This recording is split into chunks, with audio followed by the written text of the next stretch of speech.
नमस्कार। समय संवाद में आपका स्वागत है। मैं हूं सर्वेश कुमार सिंह। आज 15 जनवरी को बहन मायावती जी ने अपने जन्मदिन पर एक बहुत बड़ा संशय दूर कर दिया। जो कयास लगाए जा रहे थे कि बहुजन समाज पार्टी का अगला कदम क्या होगा, क्या 2024 का लोकसभा चुनाव बहुजन समाज पार्टी किसी गठबंधन में शामिल होकर लड़ेंगी। कयास थे कि वो कांग्रेस के साथ समझौता कर सकती हैं या इंडिया गठबंधन में शामिल हो सकती हैं। लेकिन इस संशय से जो धुंध छाई हुई थी वो आज उन्होंने अपने जन्मदिन के मौके पर आयोजित प्रेस कॉन्फ्रेंस में स्पष्ट कर दी। मायावती जी ने साफ कह दिया कि वो किसी से समझौता नहीं करेंगी और पूरे प्रदेश में वो अकेले चुनाव लड़ेंगी। पूरे प्रदेश में क्या, पूरे देश में चुनाव लड़ेंगी। मायावती जी का ये कदम उनका अपना सोचा समझा रणनीतिक कदम है। हालांकि फैसला मायावती जी ने लिया है कि वो गठबंधन में नहीं जाएंगे, लेकिन इससे कई लोगों को राहत मिली। राहत इस सेंस में कि जो बहुत परेशान थे मायावती जी के अगले राजनीतिक कदम को लेकर, उनके गठबंधन में शामिल होने को लेकर, उन्हें बहुत बड़ी एक तरह से राहत है, या ये कहें कि वो अब निश्चिंत है। पहली निश्चिंतता तो भारतीय जनता पार्टी को ही हुई है।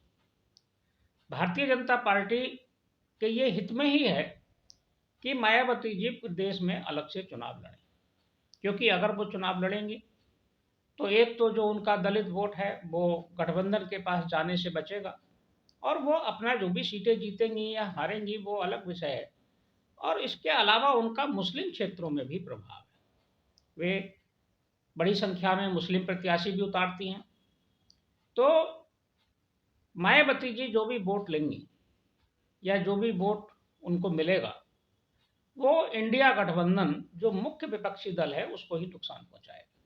तो भारतीय जनता पार्टी के लिए तो पहली राहत है। दूसरी राहत समाजवादी पार्टी को भी मिली।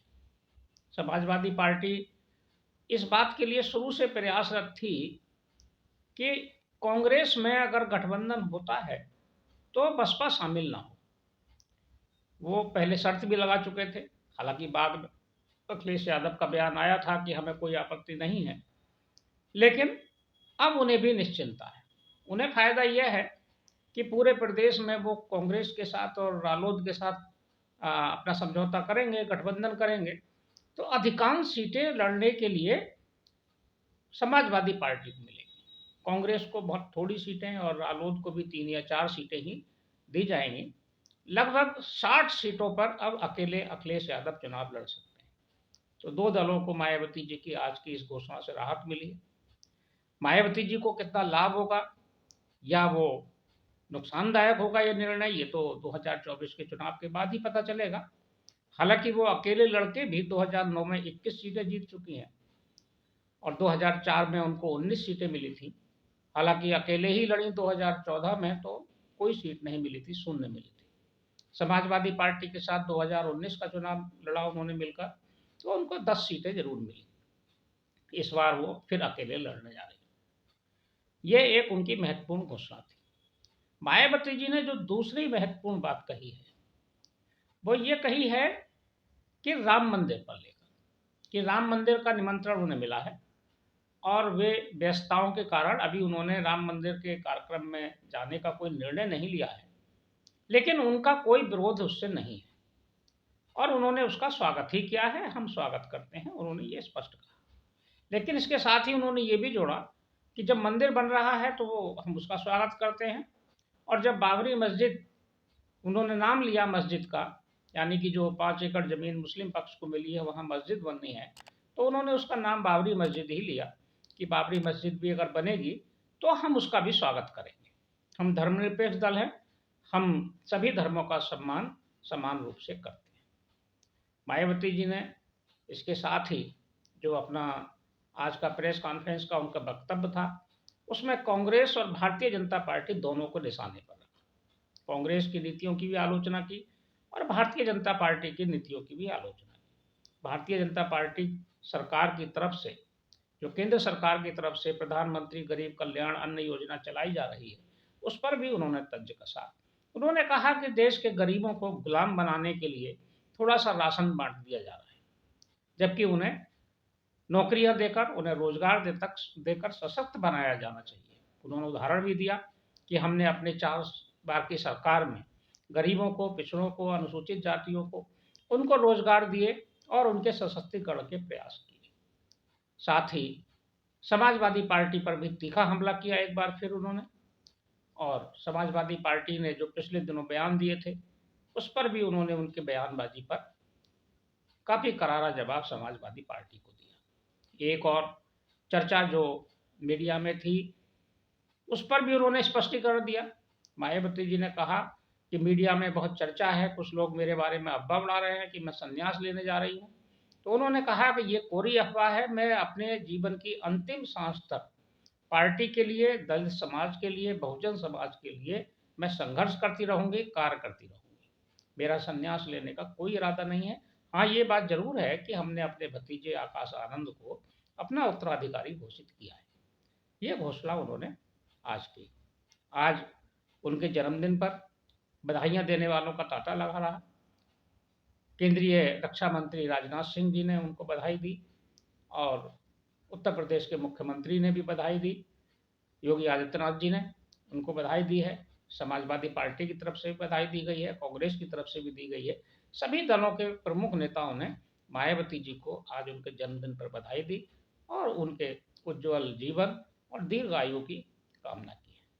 लेकिन एक बड़ा स्टैंड लेकर उन्होंने राजनीति में आज एक पहलू को बिल्कुल स्पष्ट कर दिया है। अब देखना है कि 2024 के चुनाव में वो कितने सीटें दलित समाज को, कितने अल्पसंख्यक समुदाय को और कितने ब्राह्मण या सवर्णों को देती हैं। क्योंकि इनको जो सर्वोच्च शिखर मिला था 2007 से 2012 के बीच का, उसी में इनको 206 सीटें विधानसभा में मिली थी और 21 सीटें लोकसभा के चुनाव में मिली थी 2009 में। तो उस समय इन्होंने अपने जो वोट था, दलित वोट था, उसके साथ सवर्ण वोट को भी जोड़ा था, विशेषकर सवर्णों में ब्राह्मणों को। क्या एक बार फिर मायावती जी ब्राह्मणों का साथ लेकर, ब्राह्मणों को टिकटों की संख्या बढ़ाकर वो फिर इस सोशल इंजीनियरिंग को करना चाहेंगी? हाँ, ये बात भी सही है कि ब्राह्मणों के साथ ही मायावती जी के दलित वोट बैंक में बड़ी हिस्सेदारी पिछड़े वोटों की भी थी।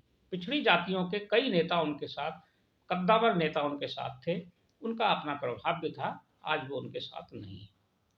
हो सकता है वो दलित नेताओं के साथ पिछड़ों जाति के कई नए नेताओं को वो पैदा करें, कुछ नए लोगों को टिकट दें। इसी तरह ब्राह्मण समुदाय से भी नए लोगों को टिकट दे सकती हैं, क्योंकि जो पुराने कई नेता हैं वो साथ छोड़ चुके हैं। नकुल देव ने साथ छोड़ दिया, ब्रजेश पाठक जी ने साथ छोड़ दिया, लेकिन वो नए नेताओं को टिकट देकर आगे बढ़ा सकती हैं। अब उनके टिकट की घोषणा पर सबकी निगाह है।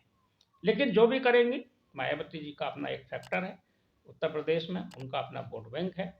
वो राजनीति में लोगों को अपना कितना वोट जीत लेंगी, अपनी कितनी सीटें जीतेंगी, ये अलग बात है, लेकिन वो संतुलन बना सकती हैं। किसी का खेल बनाने और बिगाड़ने का की क्षमता उनमें है, और उनका जो परफॉर्मेंस होगा, उनके जो वोट परसेंटेज होगा, ये तय करेगा अगली लोकसभा की स्थिति को, उसकी दशा दिशा कैसी होगी, इसमें भी उनकी महत्वपूर्ण भूमिका होगी। समय संवाद में आज बस इतना ही। कल फिर मिलेंगे किसी एक खास विषय के साथ। तब तक के लिए मैं सर्वेश कुमार सिंह आपसे विदा लेता हूँ। नमस्कार।